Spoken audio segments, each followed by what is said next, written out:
Tonight on Nation to Nation, new details in the fallout from the 2020 lobster fishing feud. We will fish. We have no other choice. Exclusive documents show the feds are deliberately delaying a response to the UN's concerns Canada failed to prevent racist attacks on Mi'kmaq harvesters. It's quite disingenuous. It's contrary to their commitments to reconciliation and their emphasis on the importance of the relationship with Indigenous people. Meanwhile, the use of restorative justice for those accused of crimes has Sipekne'katik Chief Mike Sack questioning the justice system. The double standards are unreal. It's I don't even like using the word Canadian anymore. It's just so bad. And hope Ottawa will act immediately on a human rights tribunal finding of systemic discrimination against a First Nations police force in Quebec. And we hope that it does not take the federal government 10 or more years plus multiple judgments from the Human Rights Tribunal to improve the policing program. Welcome to Nation to Nation. I'm Brett Forster. Last year, a group of lawyers and advocates wrote to the United Nations alleging Canada failed to protect Mi'kmaq lobster harvesters from racist violence.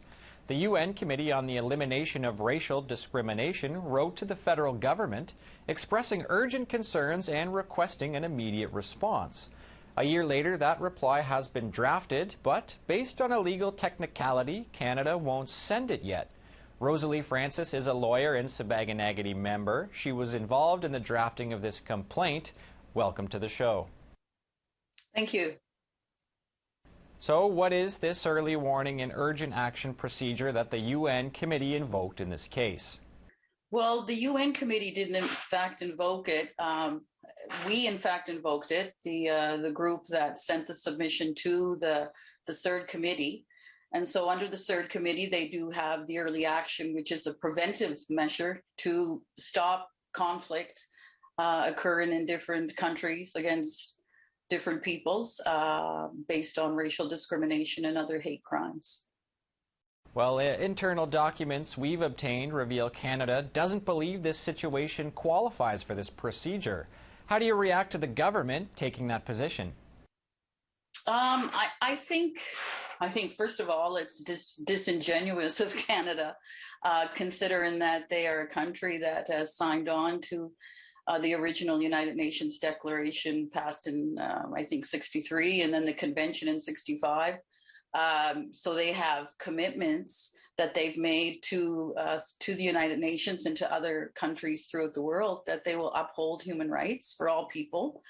And so for them to rely on what they are kind of deeming a technicality in preventing the United Nations from having any kind of jurisdiction over their conduct internally is quite, it's quite disingenuous. It's contrary to their commitments to reconciliation and their emphasis on the importance of the relationship with Indigenous people. Yes, as you hinted there, the feds also say because they haven't recognized the committee's jurisdiction to receive complaints from citizens here, they aren't obliged to respond. What do you make of that argument? Well, I guess there's a couple of things to consider in their argument. First of all, they are citing Article 14 of the Convention, which basically says that a country has to give a declaration to allow the committee to have jurisdiction to consider its conduct internally domestically. But if you go back to the original letter that was sent to Canada, they're not relying on Article 14 in requesting the information from Canada. We relied on CERD when we submitted our complaint. CERD then requested the information under Article 9 and Rule 65 of the Rules of Procedure, which takes it outside of the scope of Article 14. So under Article 9, the committee can at any time request from a state a report over and above the reports that they have to submit to the committee every 4 years. And so they've exercised their authority under Article 9, not under Article 14. It's very interesting. They do say they will respond anyway, just not until July 2022, which is part of Canada's, quote, regular cycle of human rights reporting. How do you interpret the fact that even the UN can't get a prompt response to concerns about anti-Indigenous racism? Well, again, I think it's all about window dressing. I think Canada has definitely, you know, on the international stage, it wants to be the big human rights defender, and you know, it's supportive of human rights and inherent human rights of all people, and it looks good on the international stage. It's, you know, compliant with conventions. It says the right words, but when we take back the curtains and look inside the house and say, well, let's really see what's going on here with human rights. That's where Canada starts to get a little uncomfortable, and it tries to, you know, take little measures to prevent any further realization of what's occurring within the House of Canada when it comes to Indigenous people and human rights. But I think it's a weak move by Canada, because regardless, they are a party to the convention. Regardless, under the convention, the committee has the authority to request information from the states that are bound by the convention, which it's doing under this letter. So even if they say we're not replying in 3 months, and even if they say we don't recognize your jurisdiction, it does recognize and it is bound by the jurisdiction of the committee under the convention. So at some point, even if it's in the periodic report of July that's due, Canada will have to address these issues, and the committee will make a final report on the issues that have been raised based on the information in front of it, and report back to the General Assembly on it.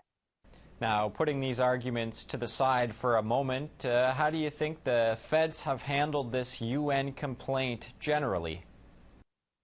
Oh, I think they've handled it sadly. I think they want to focus on defending their conduct, of course, and the allegations brought before it. And instead of, you know, being genuine and reaching out to the UN and providing any information they can to help them come to a realization of these allegations. Another interesting element of these briefing documents we've obtained is that they completely withhold Canada's draft response. It's written, it's sitting on a desk somewhere, but they do not want to make it public. What do you make of that being withheld? Well, I think that's pretty standard in most cases at times. Depending on the rules and procedures that have been established by the United Nations, there are times when the response doesn't have to be shared, depending on what convention you're relying on. But of course, again, I go back to the same thing again to say, if they had nothing to hide, if they did everything right to protect the Mi'kmaq, and if there's no substance to these allegations, then why not share the response? All right, on that note, we do have to leave it there. Ms. Francis, I want to thank you for coming on Nation to Nation. Thank you, Brett. Coming up, more on the fallout from the fishery dispute. Sipekne'katik Chief Mike Sack joins me next.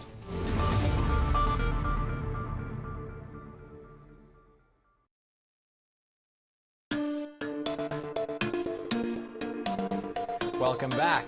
Tonight, we're revisiting the Mi'kmaq Nation's fight for fishing rights. In 2020, Sipekne'katik First Nation harvesters were subject to assault, mob attacks, and even arson. The community had issued its own moderate livelihood lobster tags outside the federally regulated season based on treaty rights that are more than 250 years old. Large groups of commercial harvesters reacted with protests and anger.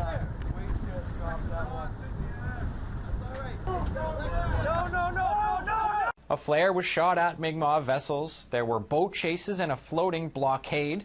Eventually, a fish processing plant used by Mi'kmaq harvesters was surrounded by a mob, with police watching as it was ransacked.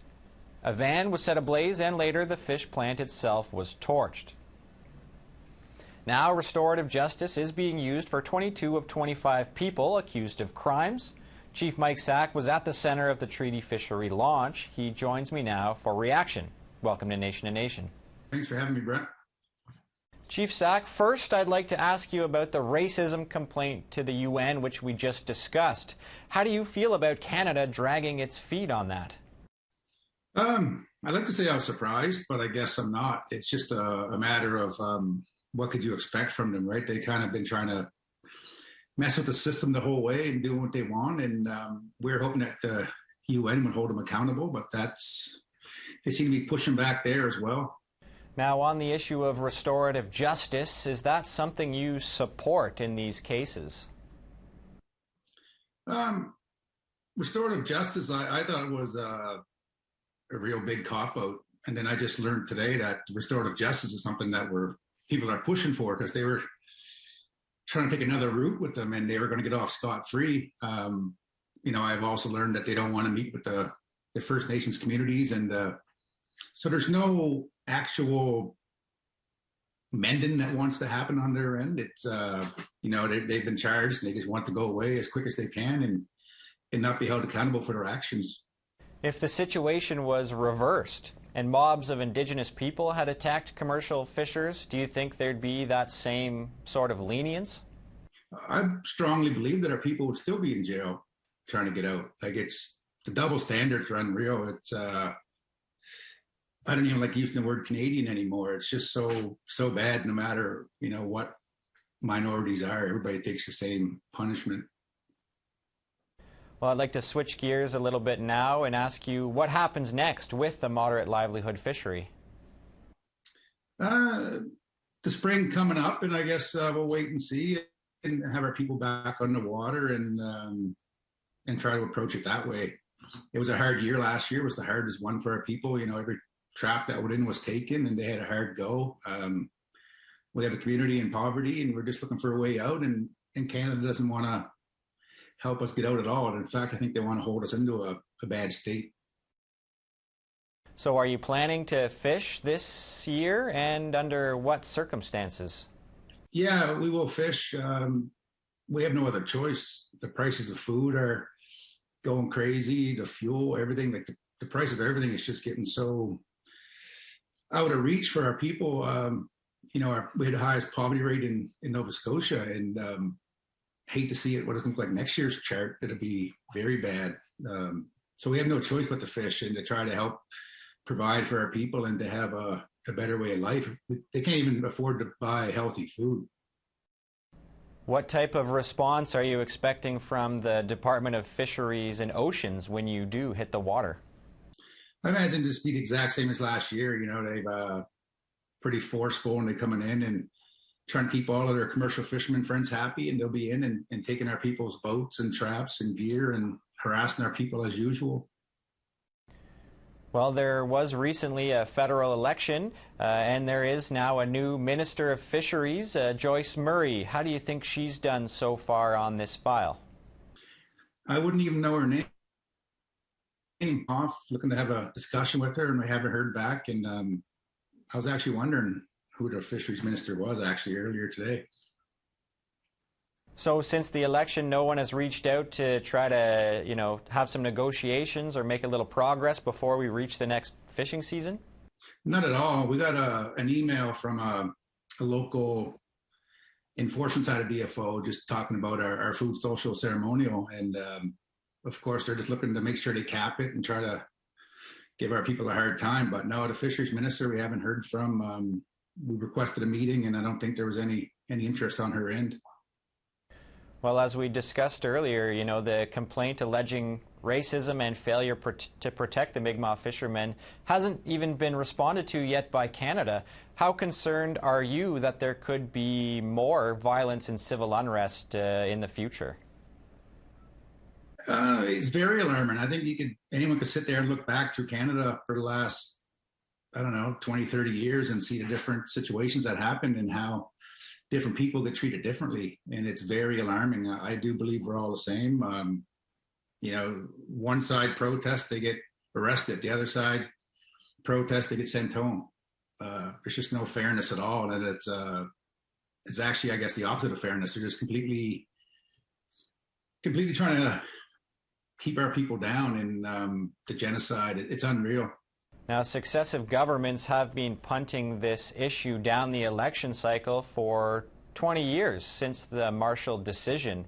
How optimistic are you about a prospect of some sort of resolution in the near future? We've reached out with a number of options that were very good on our end, and we gave a lot. there's no movement on their end at all. They just want to see that we come and do what they say and lose our treaty rights and just become regular people type of thing. All right, Chief Sack, we do have to leave it there. I want to thank you for coming on Nation to Nation. Thanks for having me. After a short break, we'll discuss the implications of a Human Rights Tribunal ruling that found systemic discrimination against a First Nations police force. Stick around.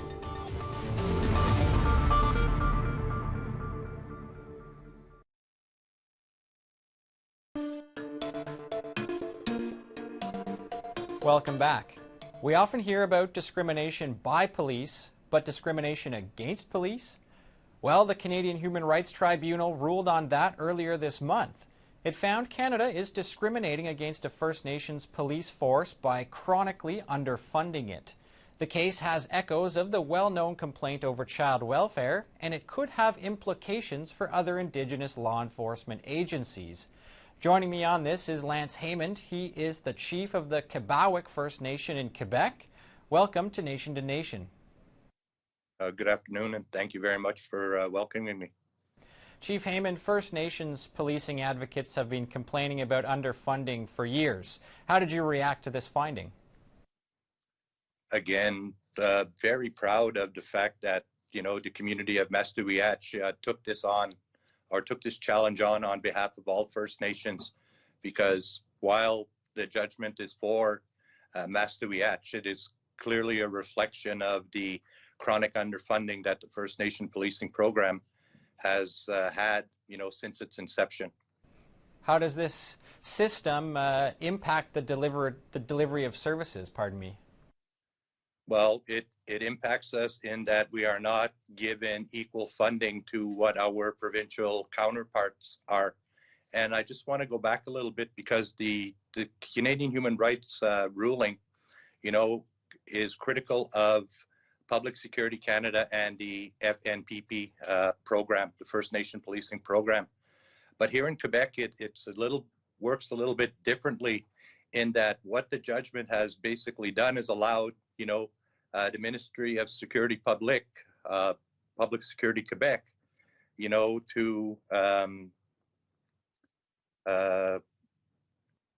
to avoid, the implications, because in Quebec, it's not only the federal government who pays policing. They pay 52%. 48% of the funding comes from the Minister of Security Public.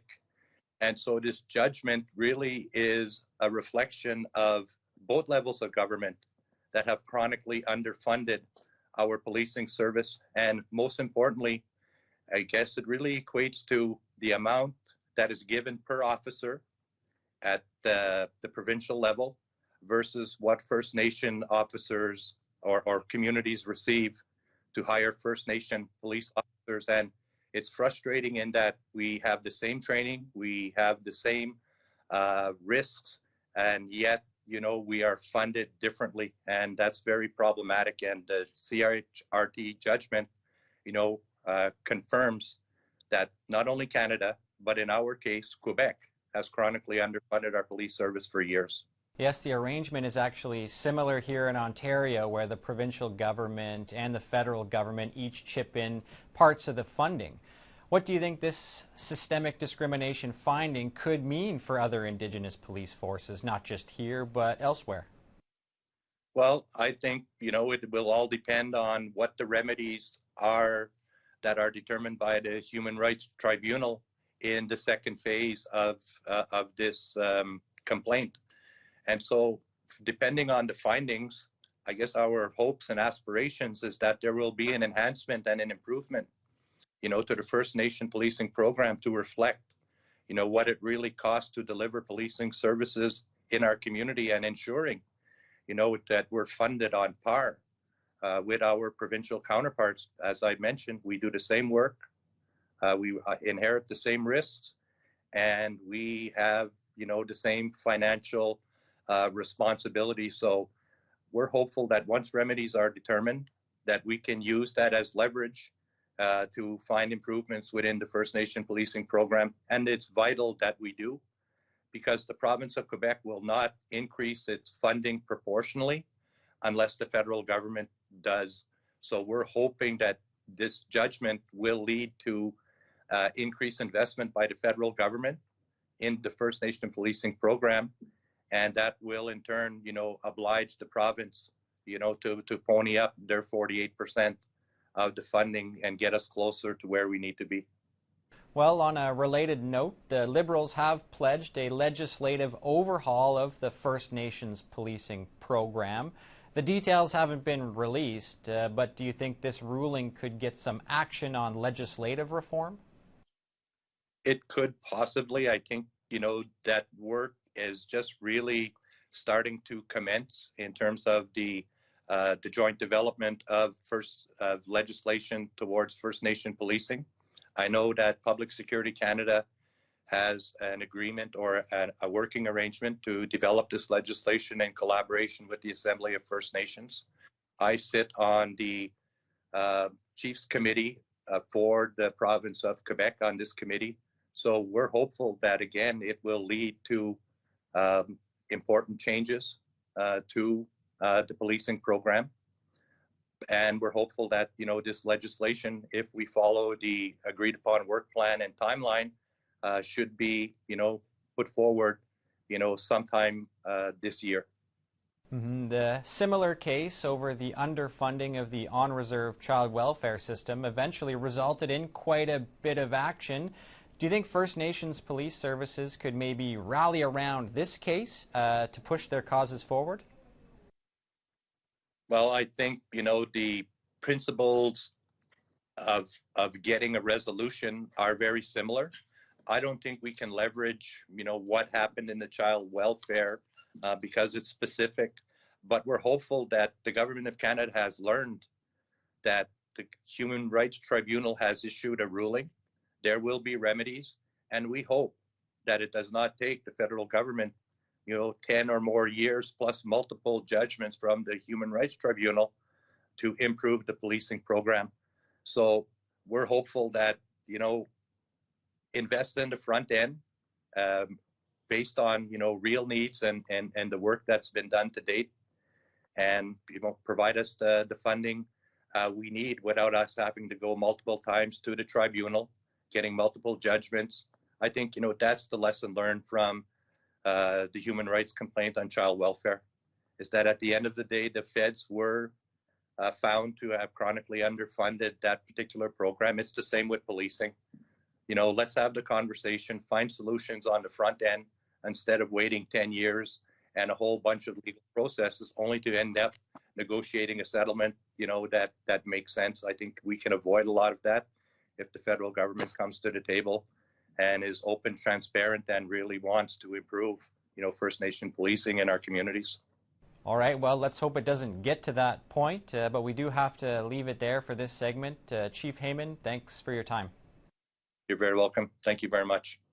Well, that wraps up this episode of Nation to Nation. We'll be back next Thursday with more political news. Of course, a lot can happen in 7 days. So until then, I'm Brett Forster, and thanks for watching.